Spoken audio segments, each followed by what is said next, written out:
ಚಿಕ್ಕಬಳ್ಳಾಪುರ ನಗರದಲ್ಲಿ ಪ್ರಧಾನಿ ನರೇಂದ್ರ ಮೋದಿಯವರ ಭಾವಚಿತ್ರಗಳಿದ್ದ ಬ್ಯಾನರ್ಗಳ ಮೇಲೆ ಯುವ ಕಾಂಗ್ರೆಸ್ ಕಾರ್ಯಕರ್ತರು ಪ್ರತಿಭಟನಾ ಪೋಸ್ಟರ್ಗಳನ್ನು ಅಂಟಿಸಿ ಗಮನ ಸೆಳೆದರು. ಜಂಜೈಗಳಿಗೆ ಹೆದರಿದ ಬೂಮರ್ ಮೋದಿ, ವಿದ್ಯಾರ್ಥಿಗಳ ರಕ್ತ ಮೋದಿಯ ಕೈಯಲ್ಲಿ, ಜಂಜೈ ಮೇಲಿನ ಪೊಲೀಸರ ದೌರ್ಜನ್ಯಕ್ಕೆ ಮೋದಿ ಹೊಣೆ ಎಂಬ ಬರಹಗಳಿದ್ದ ಪೋಸ್ಟರ್ಗಳನ್ನು ಅಂಟಿಸಿ ಕೇಂದ್ರ ಸರ್ಕಾರದ ವಿರುದ್ಧ ಆಕ್ರೋಶ ವ್ಯಕ್ತಪಡಿಸಿದರು. ರಾಜ್ಯ ಯುವ ಕಾಂಗ್ರೆಸ್ ಉಪಾಧ್ಯಕ್ಷೆ ದಿವ್ಯಾ ಅವರ ನೇತೃತ್ವದಲ್ಲಿ ಹಾಗೂ ತಾಲೂಕು ಯುವ ಕಾಂಗ್ರೆಸ್ ಅಧ್ಯಕ್ಷ ನಾಗೇಶ್ ರೆಡ್ಡಿ ಅವರ ಉಪಸ್ಥಿತಿಯಲ್ಲಿ ನಡೆದ ಈ ಪ್ರತಿಭಟನೆಯಲ್ಲಿ ಯುವ ಕಾಂಗ್ರೆಸ್ ಕಾರ್ಯಕರ್ತರು ಕೇಂದ್ರ ಸರ್ಕಾರದ ನಡೆಗೆ ವಿರೋಧ ವ್ಯಕ್ತಪಡಿಸಿದರು. ವಿದ್ಯಾರ್ಥಿಗಳ ಪರವಾಗಿ ಧ್ವನಿ ಎತ್ತುವ ಉದ್ದೇಶದಿಂದ ಈ ಪ್ರತಿಭಟನೆ ನಡೆಸಲಾಗಿದೆ ಎಂದು ಮುಖಂಡರು ತಿಳಿಸಿದರು.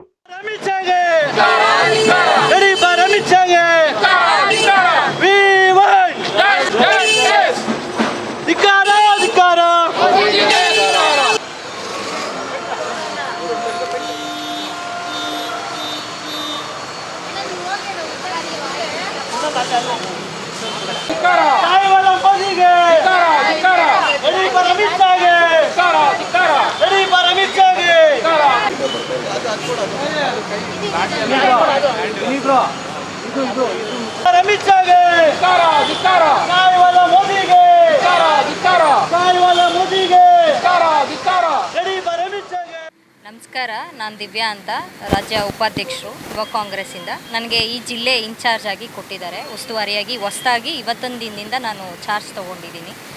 ಅದ್ರ ಜೊತೆಗೆ ಏನು ಇವತ್ತು ಯಾರ ಅಧ್ಯಕ್ಷತೆ ಅಂದರೆ ಮಂಜುನಾಥ್ ಗೌಡ್ರ ಅಧ್ಯಕ್ಷತೆಯಲ್ಲಿ ಮತ್ತು ನಮ್ಮ ನಾಗೇಶು, ನಮ್ಮ ರಮೇಶ್ ಅವರು, ವಿನಯ್ ಬಂಗಾರಿ ಅವರ ನೇತೃತ್ವದಲ್ಲಿ ಏನು ಸ್ಟಿಕ್ಕರ್ ಅಂಟಿಸೋದು ಅಭಿಯಾನ ಮಾಡಬೇಕು ಅಂತ. ಯಾಕೆ ಈ ಸ್ಟಿಕ್ಕರ್ ಅಭಿಯಾನ ಮಾಡೋದು ಅಂತಂದರೆ, ಎಲ್ರಿಗೂ ಗೊತ್ತಿದೆ ವಿದ್ಯಾರ್ಥಿಗಳಿಗೆ ಯಾವ ರೀತಿ ಜಂತರ್ ಮಂತರಲ್ಲಿ ತೊಂದರೆ ಆಗ್ತಿದೆ ಅನ್ನೋ ವಿಚಾರಕ್ಕೆ ನಾವು ಈ ಅಭಿಯಾನ ಮಾಡ್ತಾಯಿದ್ದೀವಿ. ಸರ್, ಈಗ ಪ್ರತಿಯೊಬ್ಬರು ನೋಡ್ತಾ ಇದ್ದೀರಾ ಜಂತರ್ ಮಂತರಲ್ಲಿ ಹೆಣ್ಮಕ್ಳನ್ನ ಯಾವ ರೀತಿ ಬಳಸ್ಕೊತಿದ್ದಾರೆ. ಮತ್ತು ಅವ್ರು ಕೇಳಕ್ಕೆ ಹೋಗಿದ್ದೇನೋ, ಅವ್ರು ಓದಿದ್ದಕ್ಕೆ ನಾವು ಬರೆದಿರೋಂಥ ಎಕ್ಸಾಮ್ಗೆ ನಮಗೆ ಸರಿಯಾದ ರೀತಿಯಲ್ಲಿ ನಮಗೆ ಅಂಕಗಳನ್ನ ಕೊಟ್ಟು ನಮಗೆ ಯಾವ ರೀತಿ ನೀವು ತೊಗೊಂಡೋಗ್ಬೇಕು, ನೀಟ್ ಎಕ್ಸಾಮ್ನ ಯಾವ ರೀತಿ ವಿರುದ್ಧವಾಗಿ ಮಾಡಿದ್ದೀರಾ ಅನ್ನೋದಕ್ಕೋಸ್ಕರ ಅಲ್ಲಿ ಜಂತರ್ ಮಂತರಲ್ಲಿ ಹೆಣ್ಮಕ್ಳಾಗಿರ್ಬೋದು, ಗಂಡು ಮಕ್ಕಳು, ಸ್ಟೂಡೆಂಟ್ಸ್, ಆಲ್ ಸ್ಟೂಡೆಂಟ್ಸು ಹೋಗಿ ಕೂತ್ಕೊಂಡ್ರು. ಅವ್ರನ್ನ ಏನು ನಕ್ಸಲೆಟ್ಗೆ ಇದು ಮಾಡಿ ಅವ್ರ ಮೇಲೆ ಕೇಸ್ಗಳನ್ನ ಹಾಕಿ ತುಂಬ ವಿದ್ಯಾರ್ಥಿಗಳು ಅವ್ರ ಮೇಲೆ ಕೇಸ್ಗಳಾಗಿದೆ. ಆ ಕೇಸ್ನ ಹಿಂಪಡೆಯೋಕ್ಕೋಸ್ಕರ ನಾವು ಈ ಸ್ಟಿಕ್ಕರ್ ಅಭಿಯಾನ ಮಾಡ್ತಾ ಇದ್ದೀವಿ.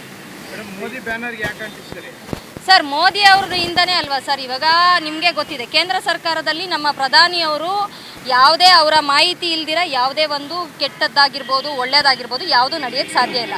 ಈ ಸ್ಟೂಡೆಂಟು ಶೋಷಣೆ, ಈ ಸ್ಟೂಡೆಂಟ್ ನೀಟ್ ಎಕ್ಸಾಮಲ್ಲೇ ಯಾಕೆ ಹಿಂಗಾಯಿತು ಅನ್ನೋದು ಮೋದಿ ಅವ್ರಿಗೆ ಗಮನಕ್ಕೆ ಬಂದು ಯಾರು ಧರ್ಮೇಂದ್ರ ಪ್ರಧಾನಿಯವರು ರಾಜೀನಾಮೆ ಕೊಟ್ಟರು. ನಮಗೆ ಧರ್ಮೇಂದ್ರ ಪ್ರಧಾನ್ ಅವರು ಒಬ್ಬರೇ ಅಲ್ಲ ರಾಜೀನಾಮೆ ಕೊಡಬೇಕಾಗಿರೋದು, ಮೋದಿಯವರು ಮತ್ತು ಅಮಿತ್ ಶಾ ಅವರು ಸಹ ಕೊಡಬೇಕು. ಯಾಕೆ ಅಂದರೆ ಇನ್ನೊಮ್ಮೆ ಈ ಥರ ಅವರೇ ಹೇಳಿದ್ರು, ಏನು ಯುವಕರು ದೇಶದ ಶಕ್ತಿ, ದೇಶಕ್ಕೆ ಅವ್ರದ್ದೇ ಒಂದು ಶಕ್ತಿ ಇರುತ್ತೆ ಅಂತ. ಎಲ್ಲಿ ಯುವಕರಿಗೆ ನ್ಯಾಯ ಮಾಡಿಕೊಟ್ಟಿದ್ದು? ಇನ್ನು ಪ್ರತಿಭಟನೆಯ ವೇಳೆ ಕಾರ್ಯಕರ್ತರು ಕೇಂದ್ರ ಸರ್ಕಾರದ ವಿರುದ್ಧ ಘೋಷಣೆಗಳನ್ನ ಕೂಗಿ ತಮ್ಮ ಅಸಮಾಧಾನ ಹೊರಹಾಕಿದರು. ನಗರದ ಪ್ರಮುಖ ರಸ್ತೆಗಳಲ್ಲಿ ಅಂಟಿಸಲಾದ ಈ ಪೋಸ್ಟರ್ಗಳು ಸಾರ್ವಜನಿಕರ ಗಮನ ಸೆಳೆದಿದ್ದು ರಾಜಕೀಯ ವಲಯದಲ್ಲೂ ಸಹ ಚರ್ಚೆಗೆ ಗ್ರಾಸವಾಗಿದೆ. ಇವತ್ತು ನಾವು ಏನು ಸ್ಟಿಕ್ಕರ್ ಅಭಿಯಾನ ಹಮ್ಮಿಕೊಂಡಿದ್ದೀವಿ, ಇದರ ಉದ್ದೇಶ ಒಂದೇ. ಈ ಕೇಂದ್ರ ಸರ್ಕಾರ, ಈ ನಾಲಾಯಕ್ ಮೋದಿ ಸರ್ಕಾರ ಏನು ಮಾಡ್ತಿದೆ ಅಂತಪ್ಪ ಅಂತಂದರೆ 28 ಲಕ್ಷ ವಿದ್ಯಾರ್ಥಿಗಳ ಜೊತೆ ಚೆಲ್ಲಾಟಾಡೋಂಥ ಕೆಲಸ ಈ ಕೇಂದ್ರ ಸರ್ಕಾರ ಮಾಡ್ತಾ ಇದೆ. ಯಾವ ಸರ್ಕಾರ ಅಂತಪ್ಪ ಅಂದರೆ ಈ ಚಾಯ್ವಾಲ ಮೋದಿ ಸರ್ಕಾರ ಮಾಡ್ತಾ ಇದೆ, ಈ ಗಡೀಪಾರ್ ಅಮಿತ್ ಶಾ ಈ ಸರ್ಕಾರ ಮಾಡ್ತಾ ಇದೆ ಅನ್ನೋದು ನಾನು ಹೇಳಿಕ್ಕೆ ಬಯಸ್ತೀನಿ. ಏಕಪ್ಪ ಅಂತಂದರೆ ಒಬ್ಬ ವಿದ್ಯಾರ್ಥಿ ನೀಟ್ ಪರೀಕ್ಷೆಯಲ್ಲಿ ಪಾಸ್ ಆಗಬೇಕು ಅಂತಂದರೆ ಅವರ ತಂದೆ ಒಬ್ಬ ಆಟೋ ಡ್ರೈವರ್ ಆಗಿರ್ಬೋದು, ಒಬ್ಬ ಬಸ್ ಡ್ರೈವರ್ ಆಗಿರ್ಬೋದು, ಇನ್ನೂ ಇತ್ತೀಚೆಗೆ ವಿದ್ಯಾರ್ಥಿಗಳ ಕೆಲಸದಲ್ಲಿ ತೊಳ್ಕೊಂಡಿರ್ಬೋದು. ಅವರು ಕಷ್ಟಪಟ್ಟು ಸಾಲ ಸೋಲ ಮಾಡಿ 10 ಲಕ್ಷ, 15 ಲಕ್ಷ, 20 ಲಕ್ಷ ಫೀಸ್ ಕಟ್ಟಿ ಪಾಸಾದರೆ ಈ ಕೇಂದ್ರ ಸರ್ಕಾರ ಏನು ಮಾಡ್ತದಪ್ಪ ಅಂತಂದರೆ, ಅದ್ಯಾರು ಪ್ರಧಾನ ಅಂತೇಳಿ ಮತ್ತು ನರೇಂದ್ರ ಮೋದಿಯವರು, ಚಾಯ್ವಾಲ ನರೇಂದ್ರ ಮೋದಿಯವರು ಮತ್ತು ಗಡೀಪಾರ್ ಅಮಿತ್ ಶಾ ಅವರು ಎಲ್ಲ ಜೊತೆ ಸೇರಿಕೊಂಡು ಲಕ್ಷಾಂತರ ಕೋಟ್ಯಾಂತರ ರೂಪಾಯಿಗಳನ್ನ ಲೂಟಿ ಮಾಡೋಕ್ಕೆ ಹೋಗಿ ಲಕ್ಷಾಂತರ ವಿದ್ಯಾರ್ಥಿಗಳ, ಬಡ ವಿದ್ಯಾರ್ಥಿಗಳನ್ನು ಬೀದಿಗೆ ತಂದಿದ್ದಾರೆ. ಇವತ್ತು ಬೀದಿಗೆ ತಂದಿದ್ದಾರೆ.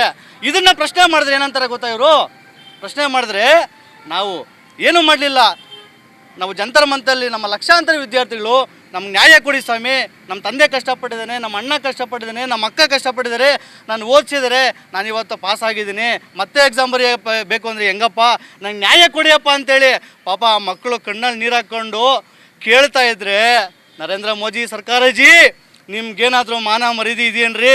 ಏನ್ರಿ ನೀವು ಮಾಡಿದ್ದು? ರಕ್ತ ಕಣ್ಣೀರು ಬರಿಸ್ತಾರ ವಿದ್ಯಾರ್ಥಿಗಳ ಕಣ್ಣಲ್ಲಿ ರೀ. ಬಾಸುಂಡೆ ಬರ್ದಂಗೆ ಹೊಡೆದಿದ್ದೀರಲ್ರಿ, ನಾಯಿ ಹೊಡೆದಂಗೆ ಹೊಡೆದಿದ್ದೀರಲ್ರಿ. ನಿಮ್ಗೇನ ಮಾನ ಮರ್ಯಾದೆ ಇದೆಯೇನ್ರಿ? ನಾನು ಏನು ಹೇಳಕ್ಕೆ ಬಯಸ್ತೀನಪ್ಪ ಅಂದರೆ, ನೋಡಿರಿ, ಈ ಕೇಂದ್ರ ಸರ್ಕಾರ ಮಾಡ್ತಾ ಇರ್ತಕ್ಕಂಥ ಇದೇ ಕೆಲಸನೇ. ವಿದ್ಯಾರ್ಥಿಗಳ ಜೊತೆ ಚೆಲ್ಲಾಟ ಆಡೋದು, ಬಡವರ ದೀನದಲಿತರ ಮೇಲೆ ಬೀಳೋದು, ಇದೇ ಇವರು ಮಾಡ್ತಾ ಇರ್ತ ಕೆಲಸ. ಅಭಿವೃದ್ಧಿ ಕೆಲಸ ಮಾಡಿ ಅಂತಂದರೆ ಒಂದೂ ಅಭಿವೃದ್ಧಿ ಮಾಡಲ್ಲ. ವಿದ್ಯಾರ್ಥಿಗಳಿಗೆ ಉದ್ಯೋಗ ಕೊಡಿ ಸ್ವಾಮಿ, ನಾವೇನೋ ಬದುಕತ್ತೀವಿ ಅಂತೇಳಿ ವಿದ್ಯಾರ್ಥಿಗಳ ಉದ್ಯೋಗ ಕೇಳಿದ್ರೆ ಪಕೋಡ ಮಾರಿ ಅಂತ ಹೇಳ್ತೀರಾ.